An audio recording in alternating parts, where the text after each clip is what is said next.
مولا ابو جعفر امام محمد ابن علی الباقر علیہ السلام کی اللہم صلی علی محمد و آل محمد. بہت غور فرمائیے گا. پانچویں امام کے خاص وہ فضیلت کے جو عام طور پر سوال میں بھی بچوں سے پوچھا جاتا ہے اور اسے بیان بھی ہونا چاہیے بار بار، کہ جن کے دادا اور جن کے نانا دونوں ہی 12 ائمہ میں شامل ہیں. جن امام باقر علیہ السلام جن کے دادا امام حسین علیہ السلام ہے اور نانا امام حسن علیہ السلام ہے. یعنی غور فرمائیے گا کہ یہ جو ایک تصور ہے کہ نسل امامت میں فقط حسینی ہے، یہ امام باقر علیہ السلام کے بعد جتنے امام ہیں وہ حسنی بھی ہیں اور حسینی بھی ہیں. یہ ذہن میں رکھیے گا، وہ فقط حسینی نہیں ہے، وہ حسنی بھی ہیں. ماں کی طرف سے حسنی ہے، باپ کی طرف سے حسینی ہے. ایک مل کے صلوات بھیجے محمد و آل محمد پر. اللہم صلی علی محمد و آل محمد. ہے میرے ساتھ آپ. فاطمہ بنت حسن کا ازدواج ہوا علی ابن الحسین علیہ السلام سے، کہ امام باقر علیہ السلام کے نانا امام حسن علیہ السلام یعنی جد مادری. یہاں تک کہ فاطمہ بنت حسن بھی وہ عظیم الشان معظمہ ہیں کہ جن کے لیے حدیث کتاب الکافی میں حدیث موجود ہے امام صادق علیہ السلام کی.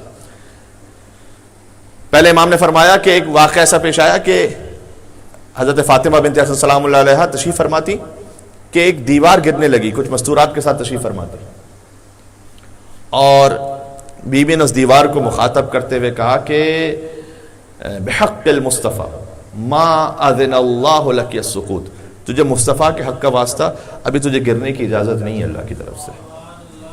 یہ کن فیکون کی منزل ہے جو ائمہ علیہ السلام کو حاصل ہے کہ تجھے ابھی گرنے کی اجازت نہیں ہے. یہ میں فضائل پڑھ رہا ہوں مادر امام باقر علیہ السلام کے. سبحان اللہ. کہ تجھے ابھی گرنے کی اجازت نہیں ہے. اور بی بی تمام مستورات کو لے کر جب دیوار سے ایک طرف ہو گئی تب جا کر وہ دیوار گری. اب میں کیا عرض کروں، کبھی فاطمہ بنت حسن رکتی ہوئی دیوار کو روک لیں اور کبھی علی کی ماں فاطمہ بنت اسد کعبے کی دیوار کے پاس آئے. مل کے صلوات بھیجیں محمد و آل محمد پر.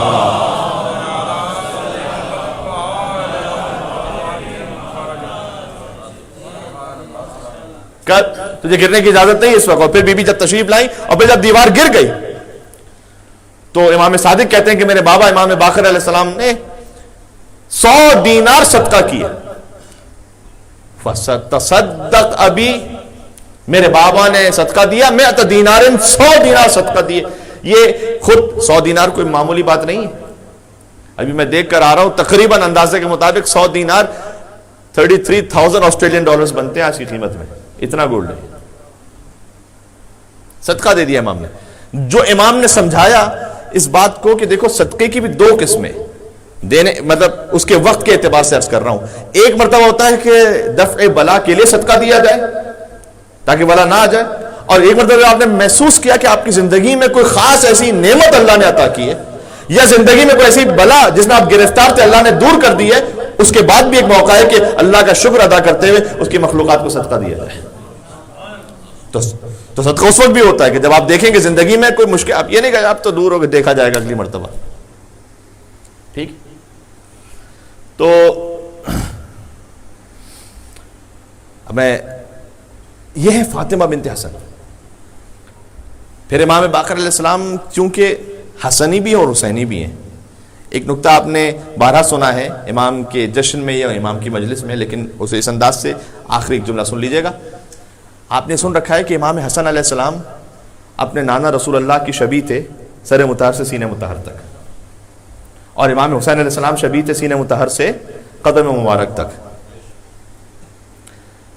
چونکہ امام باقر حسنی بھی ہیں اور حسینی بھی ہیں، لہذا ائمہ میں جو مکمل شبیہ رسول اللہ ہے وہ امام باقر علیہ السلام ہے. مکمل، جو جابر ابن عبداللہ انصاری کے واقعے سے بھی ثابت ہے کہ جب امام نے امام کو سلام کہلوایا تھا رسول اللہ نے کہا تھا اے جابر تمہیں اللہ اس وقت تک زندگی عطا کرے گا کہ جب تم میرے اس فرزند کو دیکھ سکو گے جس کا نام میرے نام پر ہوگا، جس کی کنیت میری کنیت پر ہوگی، جس کے شمائل میرے شمائل ہوں گے. تو جب تم میرے اس فرزند کو دیکھ لو تو اسے سلام کہنا میرا، وہ علم کو ایسے شگافتہ کر دے گا کہ وہ علم کے جو پوشیدہ تھے وہ انسانوں کے سامنے ظاہر ہو جائیں گے. علم کا شہر ہے رسول اللہ, علم کا دروازہ ہے علی ابن ابی طالب, علم کو شگافتہ کرنے ہیں امام باقر علیہ السلام. صلوات کا ایک بندہ مل کے صلوات بھیجے محمد و آل محمد پر, اللہم صلی علیہ. ہے توجہ آپ کی. اور پھر جابر ابن عبداللہ انصاری پہنچے اور وہ پورا واقعہ آپ کے ذہن میں, اسے مجھے تکرار نہیں کرنی, لیکن اس واقعے میں ملتا نا کہ حضرت جابر ابن عبداللہ انصاری نے درخواست کی کہ آپ کچھ قدم آگے بڑھیے اور کچھ قدم پیچھے ہٹیے تاکہ میں دیکھ لوں کہ آپ وہی امام ہیں. تو جب جابر نے دیکھا کہ مکمل سراپا رسالت کا, تو وہ کیوں آئے؟ کیونکہ حسانی اور حسینی سادات یہاں پر آ کے مل جاتے ہیں. اور امام باقر علیہ السلام کو سلام کہلوایا. اب یہ بات اس سے یہ بھی واضح ہو جاتی ہے کہ دنیا کسی کو بھی رضی اللہ کہے, لیکن جسے حضور سلام کہلوائیں وہ علیہ السلام ہی ہو سکتا ہے, وہ کوئی اور نہیں ہو سکتا. بھئی وہ علیہ السلام ہی ہوگا نا, وہ جسے حضور نے سلام کہلوایا. اب امام نے علوم کے جو ہے وہ دریا بہائے, اور اس پہ کچھ مختلف حوالوں سے میں باتیں عرض کر بھی چکا ہوں, انشاءاللہ آپ کی خدمت میں آتی بھی رہیں گی. علم فقہ بہت زیادہ امام نے پھیلایا, حلال و حرام کا علم. بلکہ آج بھی توضیح المسائل آیت اللہ سیستانی اس کے سرورق پر اوپر ایک حدیث امام باقر علیہ السلام ہی کی لکھی بھی ہوتی ہے کہ حلال و حرام کو سمجھ, تفقہوا فی الحلال والحرام والا انتم اعراب. حلال و حرام کو سمجھو ورنہ تم غیر مہذب ہو. یہ میں نہیں کہہ رہا. اگر ویسے کوئی آپ کو الٹریٹ کہہ دے تو بڑا آسٹریلیا میں رہتے ہیں, آپ کو غصہ آ جائے گا کہ ہم فرسٹ ورلڈ کنٹری میں رہ رہے ہیں, کیا مطلب ہے مولانا, ہم آئی پیڈ چلاتے ہیں, یہ کرتے ہیں, وہ کرتے ہیں, آئی فون لیٹسٹ ہمارے پاس ہے, ہم کہاں سے الٹریٹ ہو گئے. امام نے کہا کہ اگر تم حلال و حرام کو نہیں سمجھتے تو وہ سب سے بڑا غیر مہذب ہے. تو مہذب انسان اس وقت بنتا ہے کہ اس کے پاس ظاہر میں کچھ ہو یا نہ ہو, لیکن حلال و حرام کا علم ہونا چاہیے. اور وہ مسائل جو روزانہ پیش آتے ہیں ان کا سیکھ لینا واجب ہے. یہ بھی ذہن میں رکھیے گا. یہ مجتہدین نے اپنی توضیح المسائل میں اس کو پہلے صفحے پہ لکھا, وہ مسائل جو روزانہ پیش آتے ہیں. روزانہ کون سے مسئلے پیش آتے ہیں؟ مثلا نماز کا مسئلہ, اگر انشاءاللہ روزانہ نماز پڑھتے ہیں اور پڑھتے ہی ہیں یقیناً. وضو کا مسئلہ, بعض لوگ وضو کے معاملے میں اتنے زیادہ نماز کو تو پھر بھی توجہ دے دیتے, وضو کو توجہ نہیں دیتے. میں آپ سے عرض کر رہا ہوں, نماز کی کچھ غلطیاں ایسی ہیں کہ اگر بعد میں پتہ چل گیا تو شرعی طور پر معاف ہو جاتی ہیں, وہ کہ چونکہ آپ کے علم میں نہیں تھا لہٰذا معاف ہو گیا. مثلا میں ایک مثال دیتا ہوں, اگر کسی کے علم میں نہیں تھا کہ مغرب اور عشاء اگر فرادہ پڑھی جا رہی ہے تو الحمد اور سورہ باواز بلند پڑھنا چاہیے, اور وہ آہستہ پڑھتا رہا. یا مثلا کسی کے علم میں یہ نہیں تھا کہ جب نماز جماعت پڑھ رہے ہوں تو امام جماعت الحمد اور سورہ پڑھیں گے اور آپ نے خاموش رہنا ہے پہلی اور دوسری رکعت میں. آپ کے علم میں نہیں تھا یہ, انکلوڈنگ بسم اللہ الرحمن الرحیم آپ نے نہیں پڑھنا, اور آپ پڑھ رہے تھے, بعد میں پتا چلا وہ نماز دہرانے کی ضرورت نہیں ہے, اب سے آئندہ کیئر کیجئے. نماز کے کئی مسائل ایسے ہیں. البتہ وضو اور غسل کے مسائل وہ اتنے زیادہ سخت ہیں کہ اگر 25 سال بعد پتہ چلا کہ مثلا وضو غلط کر رہے تھے, 25 سال کی نمازیں دوبارہ پڑھنی پڑ جائیں گی.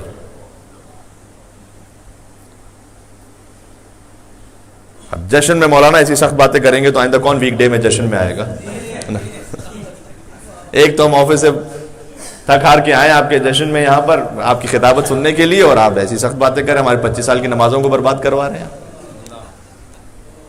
لیکن کیا کیا جائے, جو حق ہے وہ تو کہنا ہے نا مجھے یہاں سے. تو وضو اور نماز, وضو اور غسل خاص طور پر, مثال کے طور پر ابھی ہم میلبرن کے ایک علاقے میں, علاقہ نہیں بتاؤں گا ورنہ وہ علاقے والے خاص پوائنٹ آؤٹ ہو جائیں گے, تو بیٹھک ہو رہی تھی ایک, اور اس میں ہم نے ایک غسل کا مسئلہ یوں بیان کیا کہ وضو تو فی نفس ہی شریعت میں مستحب ہے. مثلا آپ نے نہ نماز کا وقت ہوا ہے, نہ فرض کیجئے کہ کوئی قرآن کی تلاوت آپ نے کرنی ہے, لیکن ویسے ہی آپ چاہتے ہیں کہ وضو میں رہوں, میں طہارت کے عالم میں رہوں, تو میں وضو کر لوں. تو یہ وضو ہو سکتا ہے یا نہیں؟ جی بالکل ہو سکتا ہے. بلکہ باوضو رہنا بہت سارے شیطانی وسوسوں کو دور کر دیتا ہے. اور پھر امام سے پوچھا گیا کہ ہم پہلے سے باوضو ہیں اور نماز کے وقت آ گیا تو کیا دوبارہ وضو کر لیں؟ امام نے کہا بالکل کرو, اس لیے کہ یہ ایک نور کے اوپر دوسرا نور ہوگا. لیکن غسل وہ ایسا نہیں. تو مجھے ایک صاحب نے کہا کہ مولانا صاحب ہماری تو عادت تھی کہ مثلا فرض کیے صبح آفس جا رہے ہیں, ہم نے شاور لیا, غسل کی نیت کر لی بغیر کسی سبب کے, کہ نہ کوئی غسل واجب تھا, نہ مثلا جمعے کا دن تھا کہ کوئی غسل مستحب ہو، تو نہ کوئی غسل مستحب تھا نہ واجب تھا، ہم نے ویسے شاور لے رہے تھے، ہم نے کہا چلو غسل کر لیتے، نیت کر لی، اور ظہر کا وقت آیا تو ہم نے اسی سے نماز بھی پڑھ لی کئی دفعہ، تب کیا حکم ہے؟ تو میں نے کہا کہ حکم تو یہ ہے کہ کوئی اچھی سی دعوت کیجیے مولانا صاحب کی، تاکہ آپ کو اور تفصیل سے وہ مسئلے بتائیں اور کیلکولیشن آخر میں نکلے کہ کتنے سال کی نمازیں آپ نے واپس پڑھنی ہیں۔ میں نے کہا یہ مولانا صاحب یہ تو بڑا ہی سخت ہو گیا۔ کیلکولیشن میں یہ آسانی ہے کہ اگر کسی کو شک ہو کہ 8 سال کی نمازیں واپس پڑھنی ہیں یا 10 سال کی بھی ڈاؤٹ ہو رہا ہے تو 8 سال کی پڑھ لیں گے تو کافی ہے۔ مولانا صاحب یہ بھی کوئی ریلیکسیشن ہوئی؟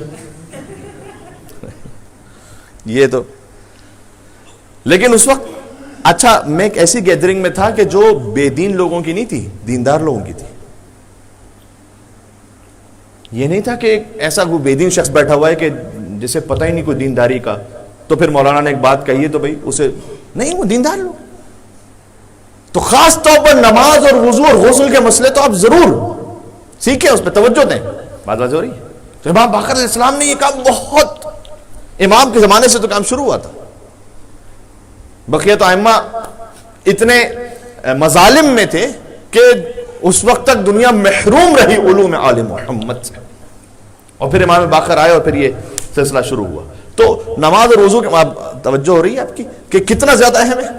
کبھی کبھار کئی سالوں کی نمازیں واپس پڑھنی پڑ سکتی ہیں، لہذا خیال کیجئے نماز پڑھ لینا فقط اہم نہیں ہے، صحیح پڑھنا اہم ہے۔ یہ میں اپنی ماؤں بہنوں سے بھی گزارش کر رہا ہوں کہ جب نماز پڑھیں تو آپ کا سطر پورا ہونا چاہیے۔ نماز میں جب حجاب ضروری تو حجاب کا مطلب کیا ہے؟ حجاب کی ڈیفینیشن، نماز موضوع شریعت کا ہے، طریقہ بھی شریعت بتائے گی۔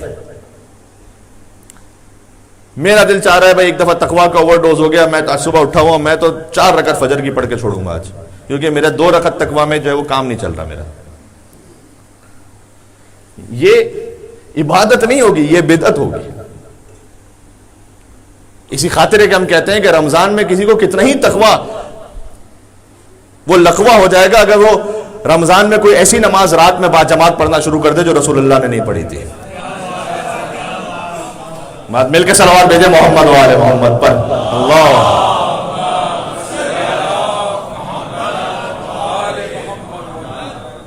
کا مطلب بیدار ہیں، ہاں بالکل، جو آپ کے مطلب کی بات پہ رسپانس کر رہے ہیں آپ سامنے سے۔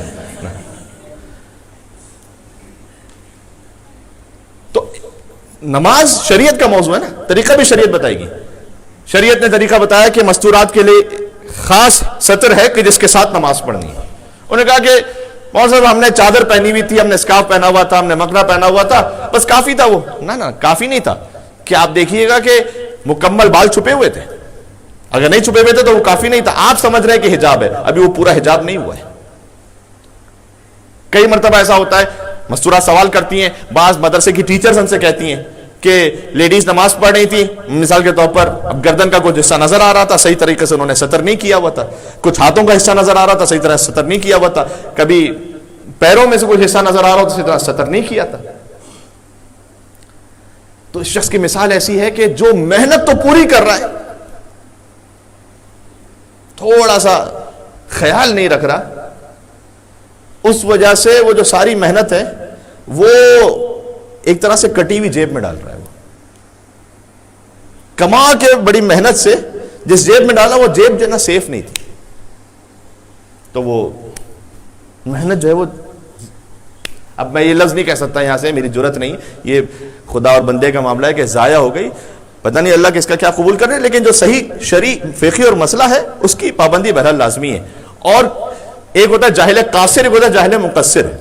جاہل قاصر وہ ہوتا ہے کہ جسے پتہ نہیں تھا، اس کے پاس ریسورسز بھی نہیں تھی۔ ایک ہے جاہل مقصر، جسے پتہ نہیں تھا لیکن اس کے پاس ریسورسز تھیں کہ پتہ کر سکتا تھا۔ آسٹریلیا میں رہتے ہوئے میں سمجھتا ہوں کہ کوئی بھی جاہل قاصر نہیں ہو سکتا، مقصر ہی ہوں گے۔ اب یہ مقصر عقیدے والے نہیں ہیں، یہ فقہی مسائل والے مقصر ہیں، کیونکہ یہاں بیٹھ کے تو کوئی اگر کہے گا کہ میرے پاس ریسورسز نہیں تھی تو آپ جو 25 گھنٹے گوگل پہ کیا کرتے رہتے، واٹس ایپ پہ کیا کرتے رہتے آپ یہاں تو ٹھیک۔ یہ موضوع سے میں ہٹا نہیں ہوں، یہ امام باقر علیہ السلام کی زندگی کا مشن تھا، یہ جو آپ تک پہنچا رہا ہوں۔ ایک چھوٹا سا جملہ سن لیجئے امام کا، میں مجلس تمام کرتا ہوں۔ امام کے بچپن کا واقعہ ہے۔ امام تشریف فرماتے، ایک مرتبہ ہوتا ہے نا کہ انسان کتنی محنت کر رہا ہے لیکن کوئی غلطی ایسی ہو رہی ہے کہ جس کی وجہ سے محنت ضائع ہو رہی ہے۔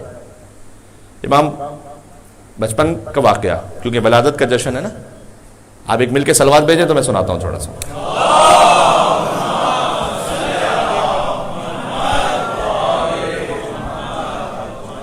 میں عرض کرنے لگا ہوں کہ امام بچپن میں امام زین العابدین کی گود میں تشریف فرماتے ہیں۔ چلیں بھائی واقعہ بھی یہی آ گیا۔ اور ایک ان کا محب شیعہ آیا ان کے پاس کچھ درہم لے کر کہ مولا یہ آپ کی خدمت میں بطور نذرانہ پیش کرنا چاہتا ہوں۔ کتنا اچھا کام ہے، لیکن کسی غلطی کی وجہ سے ایک بہت بڑا کار ثواب، اس کا اجر ضائع ہو سکتا ہے۔ امام تشریف فرماتے، امام نے چند درہم تھے، ان میں سے کچھ درہم اٹھا کے ایک طرف رکھ دیے امام باقر علیہ السلام نے بچپن میں۔ اس نے کہا شاید بظاہر یہ کھیل رہے ہیں، امام بچپن کا عالم ہے، تو کھیلتے کھیلتے کچھ درہم اس طرف رکھ دیے، تو اس نے پھر درہم ملا دیے۔ امام نے پھر وہ درہم الگ کر دیے، اس نے پھر درہم ملائے، امام نے تیسری دفعہ درہم الگ کر دیے۔ اس نے کہا کہ مولا یہ میں بار بار درہم ملاتا ہوں اور آپ کے فرزند درہم الگ کر دیتے ہیں، کیا وجہ ہے؟ حضرت مرزا سلامت علی دبیر علیہ رحمہ انہوں نے اس پر نظم بھی کہی ہے۔ ایک دن پدر کی گود میں تھا وہ فلک مقام، یہ کچھ نذرانہ عقیدت مجھ سے سن لیجئے گا۔ ایک دن پدر کی گود میں تھا وہ فلک مقام، ایک شیعہ لایا نظر درہم پہ امام، سجاد کے حضور وہ درہم رکھے تمام، درہم سے کھیلنے لگا فرزند نیک نام۔ اس کھیلنے کو بڑی خوبصورتی کے ساتھ انہوں نے وضاحت کی ہے کہ کھیلنے کا مطلب یہ کوئی دنیاوی معاملے کو نہ سمجھنا۔ درہم سے کھیلنے لگا فرزند نیک نام، بحر میں لکھتے فوراً کیا عقل دی تھی خالق روز حساب نے۔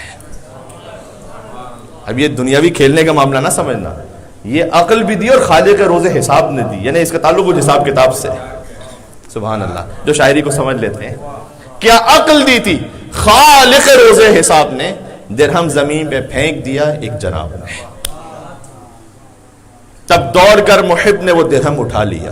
آخری چند جملے میں ختم کرنے لگا ہوں بات۔ ماشاءاللہ آج ویک ڈے پر، آج بھی ویک ڈے ہے، کل بھی ورکنگ ڈے، اور آپ اتنی بڑی تعداد میں یہاں تشریف لائے ہوئے، بہت مناسب اور معقول تعداد میں، تو میں بہت زیادہ وقت نہیں لوں گا، جو میسج پہنچانا تھا وہ پہنچ گیا۔ یہ آخری میسج جو عرض کرنے لگا ہوں، ایک دن پدر کی گود میں تھا وہ فلک مقام، ایک شیعہ لایا نظر درہم پہ امام، سجاد کے حضور وہ درہم رکھے تمام، درہم سے کھیلنے لگا فرزند نیک نام، کیا عقل دی تھی خالق روز حساب نے، درہم زمین پہ پھینک دیا ایک جناب نے، جب دوڑ کر محب نے وہ درہم اٹھا لیا اور اس کو درمیان دراہم ملا دیا، باقر نے چن کے پھر وہی درہم جدا کیا۔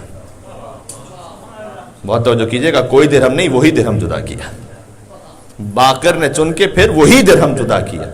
تفلی میں تھی آپ پہ تائید کبریا، تفلی میں تھی آپ پہ تائید کبریا، اس دم محب کو شہ کے تحیر بڑا ہوا، لکھا ہے 3 بار یہی ماجرا ہوا، اس دم محب کو شہ کے تحیر بڑا ہوا۔ عابد سے کی یہ شیعہ عابد نے التجا، آخری بات، عابد سے کی یہ شیعہ عابد نے التجا، ارشاد آپ کیجئے یہ ماجرا ہے کیا؟ شہ نے کہا یہ عادت طفلی نہ جاننا۔ سبحان اللہ، اگر آپ جاگ کے سن رہے ہیں تو میرے ساتھ دیجئے گا، ہے میرے ساتھ یا نہیں آپ؟ شہ نے کہا یہ عادت طفلی نہ جاننا، ہوگا امام بعد ہمارے یہ محلقہ۔ امام کی عادت ہے، کوئی طفلی کی عادت نہیں ہے۔ امام تو گہوارے میں بھی ہوتا تو کلہ ازدر کو چیر دیتا ہے، امام تو آغوش رسالت میں ہو تو قرآن پڑھنے لگتا ہے۔ شہ نے کہا یہ عادت طفلی نہ جاننا، ہوگا امام بعد ہمارے یہ محلقہ۔ پھر مولا یہ درہم کیوں پھینک رہے ہیں اس طرف؟ مولا نے کہا درہم یہ ایک غصبی و مال حرام ہے۔ سبحان اللہ، اب یہ نظر امامت جانتی ہے، ہو سکتا ہے کسی نے بہت چیریٹی کی اور امام کی نگاہ میں قبول نہ ہو۔ درہم یہ ایک غصبی و مال حرام ہے، کیوں کر اسے قبول کرے، یہ امام ہے۔ سبحان اللہ، سبحان، مل کے صلوات بھیجیں محمد و آل محمد پر۔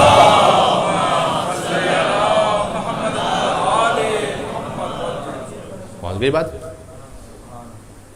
مولانا صاحب میں نے کوئی شراب نہیں بیچی، میں کوئی سود کا کام نہیں کرتا، میں کوئی حرام ریسٹورنٹ نہیں چلا رہا، میں تو بالکل مال میرا آب کوثر سے دھلا ہوا حلال ہے. میرے بھائی میراث صحیح تقسیم کی تھی آپ نے؟ اس میں تو گڑبڑ نہیں کی تھی کوئی؟ مال حرام کا طریقہ فقط یہ نہیں تھا کہ کوئی شراب بیچ رہا ہو. مال حرام یہ بھی ہوتی ہے کہ کسی کا میراث حق غصب کر لیا ہو. کئی دفعہ ایسا ہوتا ہے کہ ایک مرتبہ جب اسٹوڈنٹ لائف کا آغاز کیا تھا تو کسی سے کچھ قرض لیا تھا کہ بھائی پے کر دوں گا، بھول گئے، وہ ہے اب تک سر پہ باقی ہے. چاہے اب آپ بہت اسٹیبلش ہو گئے تو آپ کی نگاہ میں وہ کوئی بہت بڑی قیمت نہیں رہی، لیکن وہ ہے آپ کی گردن پر. یا تو مصالحت کی جائے یا واپس کرنا ضروری ہے. قرض لیا، قرض حسنہ، تو قال ایک مزاح نگار کے قرض حسنہ کے بعد قرض دینے والا روتا رہتا ہے، قرض لینے والا ہنستا رہتا ہے کچھ یا ہم سے بھی لے کے چلے گئے. اب جب مولانا صاحب کو چونا لگا دے تو پھر کیا کہا جائے. وہ تو کوئی بہت ہی بڑا آگے فل ان دا بلینک سے. تو قرض لیا واپس ہی نہیں کیا، اب یہ بھی مال حرام ہے. جب تک کہ فرض کیے کہ قرض دینے والے نے معاف کر دیا تو وہ بات الگ ہے، لیکن بہرحال ہے. مثال کے طور پر خمس نہیں دیا، اس سے بڑھ کر مال حرام کیا ہوگا کہ مال امام ہمارے مال میں شامل ہے. امام کا حق ہے جو میرے مال میں شامل ہے. بات ہو رہی ہے. امام نے کہا کہ یہ درہم یہ غصبی و مال حرام ہے، پھر کتنی بھی چیریٹی کرتے جاؤ، کیوں کر اسے قبول کرے، یہ امام ہے. جب امام باقر نے قبول نہیں کیا تو امام زمان علیہ السلام قبول کریں گے؟ کلنا محمد، اولنا محمد، اوسطنا محمد، آخرنا محمد، کلنا محمد. جب امام باقر نے قبول نہیں کیا تو یقین فرمائیے کہ حضرت حجت بھی قبول نہیں کرنے والے. اور شتیدہ بی بی کے مال کو امام کاظم علیہ السلام نے قبول کر لیا تھا، جن کے ذہن میں واقف دہرانے کا وقت نہیں میرے پاس. تو چاہے وہ ایک درہم تھا لیکن امام کاظم علیہ السلام نے قبول کر لیا تھا، امام موسیٰ کاظم علیہ السلام. یعنی یقیناً اگر وہ ایک درہم مال حلال سے ہے، امام زمان علیہ السلام قبول کر لینے والے ہیں. عزیزان گرامی، آپ کی سماعتوں کا شکریہ. 5ویں امام کا جشن ہے، رجب المرجب کی پہلی شب ہے، اور اللہ سبحانہ و تعالیٰ آپ کو کوئی غم عطا نہ فرمائے سوائے غم اہل بیت علیہ السلام میں گریہ کرنے کی توفیق عنایت فرمائے. نسلوں کو با ایمان بنائے انشاءاللہ. اور ویسے ایک دعا آ رہی ہے، یہ آپ میرے اوپر نہ سمجھ لیجیے کیونکہ بہت سے لوگوں نے مجھ سے کہا ہوا ہے، تو جس نے قرض لیا اس کو واپس کرنے کی توفیق عنایت فرمائے. یہ میں اس لیے کہہ رہا ہوں کہ آپ جشن کے آخر میں آپ کے چہروں پہ کچھ مسکراہٹ آ جائے اور آپ ہنسی خوشی یہاں سے واپس تشریف لے جائیں. لیکن مولانا لوگ کہیں گے کہ مولانا صاحب اصل خوشی تو اس وقت ہوگی کہ جب آپ کی دعا قبول ہو جائے گی انشاءاللہ سے. تو انشاءاللہ العزیز آپ شاد و آباد رہیں اور دنیا اور آخرت میں اللہ سبحانہ و تعالیٰ آپ کو بے پناہ عطا فرمائے انشاءاللہ. حلال سے عطا فرمائے، حلال پہ خرچ کرنے کی توفیق عطا فرمائے، اللہ کے دین کی خدمت کرنے کی توفیق عنایت فرمائے. پروردگار رجب اب اسٹارٹ ہو رہا ہے، ہمیں رجب المرجب، شعبان المعظم، رمضان المبارک کی برکتوں کو سمیٹنے کی توفیق عنایت فرما دیں، اور اپنی آخری حجت ان کے قلب مقدس کو ہم سے راضی و خوشنود فرما دیں. ان گناہگار آنکھوں کو مولا کے دیدار سے منور فرما. ربنا تقبل منا انک انت السمیع العلیم بجاہ محمد و آلہ الطیبین الطاہرین.